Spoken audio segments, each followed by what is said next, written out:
bem, pessoal? A gente está aqui hoje, então, com a Caroline Marmentini, que é advogada previdenciária e foi uma das ganhadoras do prêmio Melhores Escritórios Digitais 2023, que foi patrocinado pela DVBox, promovido e organizado. E ela ganhou o prêmio de Melhor Controladoria Jurídica. Essa mulher é a organização em pessoa. E a gente está aqui para falar com ela sobre como foi a história dela, como foi a história do escritório, como a advocacia dela evoluiu, como o digital foi importante para ela e como a tecnologia vem impactando na advocacia dela, né? Carol, em primeiro lugar, parabéns, né, pelo prêmio, foi sensacional. Eu, como jurado, que também atuei ali, ao olhar os teus números, ao olhar a organização do teu escritório, fiquei impactado de verdade. E a gente tem muitos elogios, né? A gente é parceiro, tu é cliente da DVBox há um tempão, a gente tem te acompanhado o teu crescimento aí nos últimos 5 anos, né, gente? Então, para começar a nossa entrevista, eu queria te perguntar, assim, como é que foi o início da tua advocacia, a época da faculdade, o que te levou a ter a coragem de montar um escritório de advocacia e ser uma empreendedora também, né, além de advogada. Sim. Obrigada, Eduardo. Então, na verdade, o direito, ele era uma opção para mim, mas não era a primeira opção. Então, quando eu passei no vestibular de direito, foi o dia mais triste da minha vida. Porque eu não sabia se efetivamente eu queria fazer direito ou não. E nesse primeiro momento, eu optei por não fazer direito. Eu fui fazer relações públicas, comunicação. Então, nada a ver com a área do direito, né? Aí cheguei, na verdade, para fazer relações públicas. No primeiro dia de aula, eu cheguei, sentei dentro da sala, eu vi que estava todo mundo muito estranho, com terno. Eu estava numa sala de direito. Eu errei e fui parar numa sala de direito, que era no andar de baixo de relações públicas. Legal. Eu fiz um semestre de relações públicas e depois decidi ir efetivamente para o direito. Não era o que eu queria, né? E aí, no primeiro semestre de direito já, eu comecei a estagiar com direito previdenciário no escritório de advocacia. Ali eu já me apaixonei, eu amava a advocacia, não me via fazendo outra coisa, ali eu já tinha certeza que eu iria ser advogada, né? Fiquei cerca de 2 anos e meio, um pouquinho mais até, nesse escritório, e disse, eu quero procurar uma outra área. Aí fui para a área trabalhista. Na área trabalhista também gostei muito, e quando eu decidi que eu ia advogar ali um pouquinho antes de me formar, a minha ideia era atuar na área trabalhista. Então, eu organizei todo o meu escritório, fiz o planejamento estratégico, pensando na área previdenciária e trabalhista, que eram as duas áreas que eu tinha conhecimento, né? Então, essa foi a organização inicial do escritório, né? Já fiz todo o planejamento pensando no que eu teria que fazer, como é que eu iria ter clientes, como é que eu iria buscar essas questões, né? Quais eram meus pontos fortes e fracos ali dentro de tudo isso. O que aconteceu? Quando eu comecei a advogar, começou a vir muito cliente previdenciário. Então, a maioria dos meus clientes eram previdenciários. Aí eu disse, não, eu vou me especializar nessa área. Fui fazer uma pós-graduação, tudo isso. E aí chegou um ponto que eu disse, não dá mais para o trabalhista, vai ser só previdenciário mesmo. E aí a gente entrou com a especialização ali no direito previdenciário, né? Então, tu pode dizer que foi o previdenciário que te escolheu. Foi, com certeza, foi o previdenciário que me escolheu. Que legal, que legal. E, bom, durante esse período tu começou a advogar, no teu planejamento tu já tinha incluído o digital, já imaginava uma advocacia desse jeito, ou isso surgiu depois que tu foi evoluindo, amadurecendo? Na verdade, no meu planejamento inicial, eu tinha já estratégias de marketing, então eu já tinha um pouco desse digital, sim. Mas, por exemplo, a contratação de software, isso eu fui vendo no andar do escritório, né? Mas já bem inicialmente eu já via necessidade, porque eu pensava, poxa, como é que eu vou controlar o que está acontecendo no processo de cada cliente? Por mais que no início eu tivesse poucos, né? Mas ainda assim eu pensava, eu preciso organizar isso, né? Então já tinha o digital. E o marketing digital, ele esteve presente durante o tempo todo, Legal. desde o início. Então, claro, no começo, por exemplo, as artes, era eu que fazia. Era eu que fazia, era eu que postava, era eu que fazia toda essa gestão, né? E aí foi evoluindo com o tempo, né? E conta um pouquinho pro pessoal, Carol, em relação a... Bom, tu é de Erechim, no Rio Grande do Sul, né? Sim. E tu atua com marketing digital. Geralmente, a maioria do pessoal, pelo menos a maioria do pessoal que eu conheço, faz um marketing em nível estadual ou nível nacional. Mas tem uma estratégia que é um pouco diferente, né? Conta para nós aí, conta pro pessoal como é que funciona lá. Na verdade, a gente busca trazer o marketing da seguinte forma. É feito vídeos, né? Então, a gente usa Facebook Ads, principalmente. Dentro disso, a gente traz o cliente para o WhatsApp, né? E no WhatsApp a gente faz toda essa conversão, agenda atendimento e traz ele presencial, né? Ao contrário de muitos escritórios, né? A gente consegue ter esse contato pessoal ainda. Então, toda a questão de patrocínios é tudo regionalizado mesmo. Não é a nível nacional, estadual, nada disso. Porque a gente consegue ter esse contato mais próximo. Sim, e depois que tu me contou um pouco ali, um pouco antes da gente começar a entrevista, eu comecei a pensar que isso deve ter algumas vantagens legais, assim, eu comecei a pensar, por exemplo, que tu economiza bastante tempo em produção de conteúdo, né? Porque tu já direciona o conteúdo que tu quer. Como é que é essa parte? Sim, com certeza, porque assim, hoje eu trabalho muito com benefícios rurais, né? Então, dentro dos benefícios rurais ali, eu já sei quem é meu público, eu já sei onde ele está, né? É muito mais fácil para mim fazer um anúncio, por exemplo, focando nesse público, né? Então, sim, o mesmo vídeo, muitas vezes, a gente pode usar por 3, 4 meses ali e trazendo públicos diferentes ali, né? Pessoas diferentes, né? É muito bom, sim. Uma pergunta que eu, às vezes, recebo, principalmente dos previdenciaristas, que também eu sou da mesma área que tu, né? Que às vezes o pessoal da área rural não tem redes sociais ou não costuma entrar na internet, mas isso é uma visão completamente errada, então. Olha, eu entendo que sim, né? Porque se a pessoa não tem, a pessoa que está se aposentando, mas o filho tem, o neto tem, então alguém vai ver, né? Então, vai ter um Instagram, vai ter um Facebook. E hoje em dia, mesmo as pessoas mais velhas, elas estão nas redes sociais, né? Principalmente no Facebook daí, que daí é uma rede social que a gente consegue abranger um público mais velho, né? Sim, verdade, verdade. Bom, a gente falou sobre organização, né, gente? Lembrando aqui que Carol ganhou o prêmio de melhor controladoria. O que eu quero dizer para vocês é que eu fiz questão de ver a conta dela, entrar lá na conta dela e ver a organização dessa mulher. E eu fiquei impressionado. A controladoria funciona de um jeito que é o sonho de qualquer virginiano, né? Qualquer virginiano ou libriano, como a Carol. Conta um pouquinho pra gente da tua controladoria, cara. Perfeito. A controladoria, na verdade... a gente fazia ela de forma não intencional, né? Mas desde o início da minha advocacia eu tive muito cuidado com isso, porque eu via que controlando muito bem prazos, processos, era a forma que eu tinha de crescer e de otimizar o meu trabalho também, né? Então, desde o início foi uma preocupação.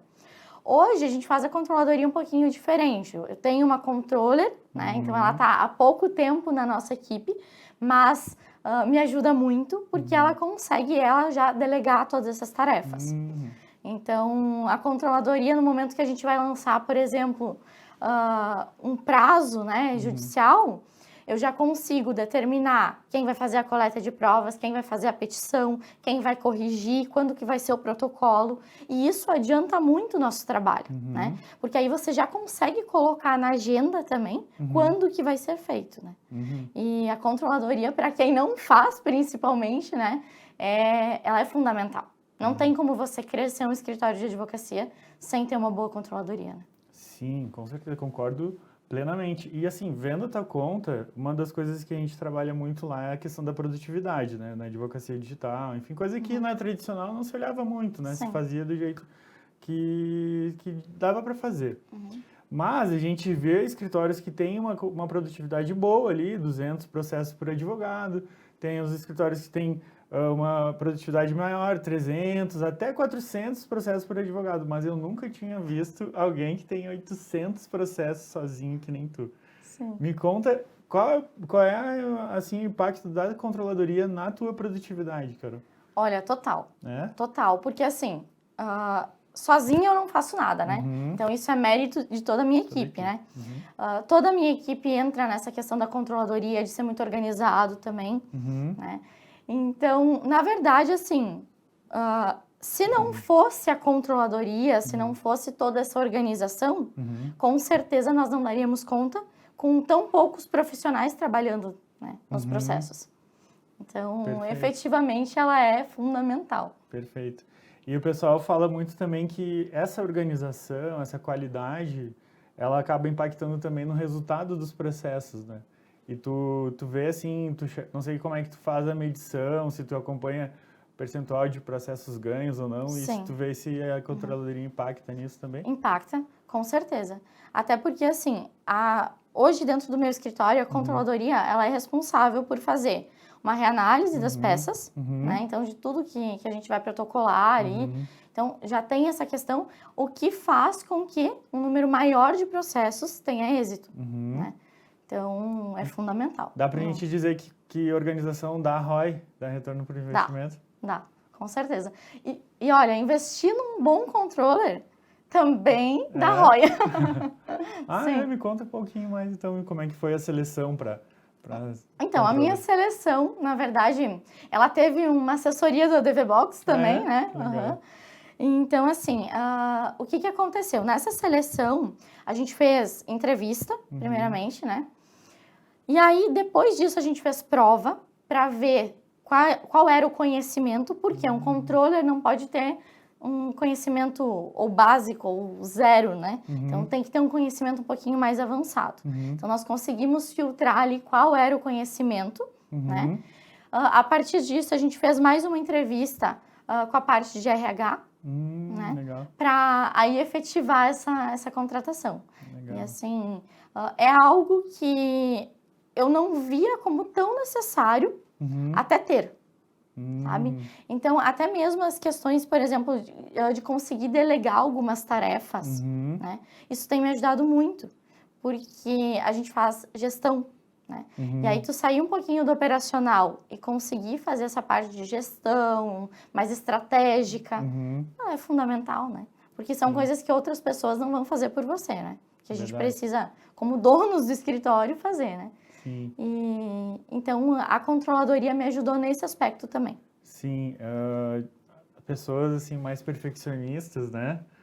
Geralmente têm um pouco de dificuldade de delegar, porque geralmente precisam ter muita confiança nas pessoas, né? E às vezes essa confiança pode ser adquirida também com o uso da tecnologia, né? Sim, com certeza. Até porque você padroniza muitas vezes peças, né? Tu padroniza procedimentos e através dessa padronização é muito mais fácil, né? Com que tudo saia correto, né? Do que se você fosse deixar com que cada um fizesse a sua maneira, né? Sim, então, exatamente. Eu entendo que é muito importante padronizar, ter manuais, né, que informem ali como é que funciona cada segmento, cada procedimento, né? E me conta uma pergunta um pouco mais descontraída, assim. O pessoal lá do escritório, quando recebeu o prêmio, como é que eles receberam? Ficaram felizes? Ficaram muito felizes. Muito felizes. Porque, assim, é uma conquista que é de todos, né?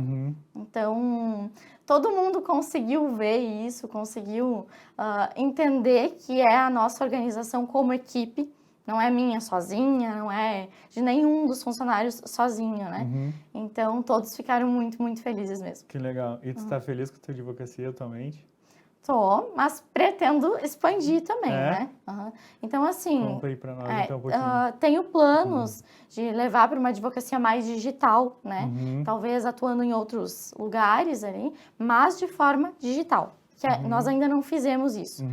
Eu tenho alguns processos em outros estados, mas assim, poucos, né? Então, a ideia é transformar numa advocacia digital mesmo.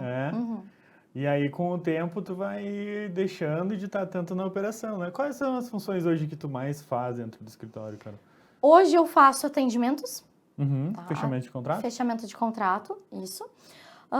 Eu faço a parte de gestão do marketing, né? Então, a parte de gestão do marketing sou eu que faço também.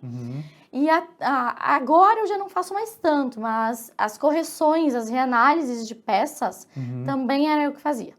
Tá? Então, isso é uma coisa que eu já estou delegando, já estou saindo um pouquinho. Mas, ainda assim, a parte de atendimento, fechamento de contratos eu que faço, né? E a parte de marketing e gestão também. Quantas pessoas tem na equipe hoje? Eu e mais 4.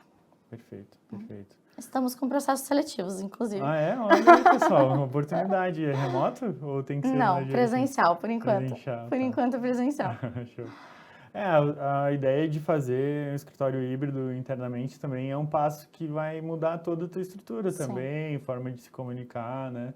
Mas futuramente tu pensa assim em ter uma equipe híbrida ou pretende mandar todo mundo? Não, penso, acho que é fundamental, na verdade, no momento que a gente pensa no escritório digital, ter uma equipe ou híbrida ou digital também, né? Que seja remoto. Então, é uma construção, né? Isso tudo. Mas penso sim. Que show. Tem mais alguma coisa que tu queira nos falar? Alguma coisa que tu queira registrar? Dá de dica, assim, ou de conselho para quem tem um escritório hoje muito dentro do padrão antigo, assim, né, daquele modelo mais tradicional. Tu falou que teu escritório, para mim, que teu escritório antigo tinha fichas onde tu estagiou, o pessoal controlava tudo na agenda, né? O que tu daria de dica, assim, de conselho para esses advogados? Olha, eu acho que o primeiro conselho que eu daria seria na questão de que a gente não pode ver a advocacia e ser somente advogado. No momento que você opta por ter um escritório de advocacia, você tem que ser gestor, você tem que lembrar que existe marketing, você tem que cuidar de financeiro. Então, nós temos que pensar em todos esses pontos, né? E para crescer o escritório, acredito que na atualidade nós temos que ter ferramentas para isso. A tecnologia nos ajuda muito, né? Então, ter softwares para fazer cálculo, ter software para gestão, para tudo, na verdade, né? Então, no meu entendimento, é só assim que a gente vai conseguir crescer o escritório, né? Então, quem está ainda naquela advocacia tradicional, de ter uma planilha para controlar, invista nessas ferramentas que a tecnologia nos traz, né? Então, para conseguir estar crescendo e ter tempo para fazer outras coisas, né? Porque eu acho que a tecnologia, ela tá aí justamente para isso, para facilitar o que a gente faz, né? E poder nos dar tempo para fazer outras coisas, que são muito mais importantes, né? E eu digo assim, até, por exemplo, você pode estar cuidando dos processos, deixar eles organizados, mas não ter que alimentar todo dia, ser alguma coisa automática, né? Enquanto isso, você está cuidando de um marketing, que hoje é tão importante quanto, né? Verdade. Então, eu acredito que a gente tem que pensar como empreendedores mesmo, né? Não somente como advogados. Perfeito, Carol. Muito bom. Adorei a entrevista. Pena que o tempo é curtinho aqui, senão a gente poderia ficar horas falando aqui, conversando, né? O papo estava muito bom. E meus parabéns de novo pelo prêmio. Espero que a gente tenha outras oportunidades ainda de ter momentos como esse. Obrigado, pessoal, que ficou até o final do vídeo e até a próxima entrevista.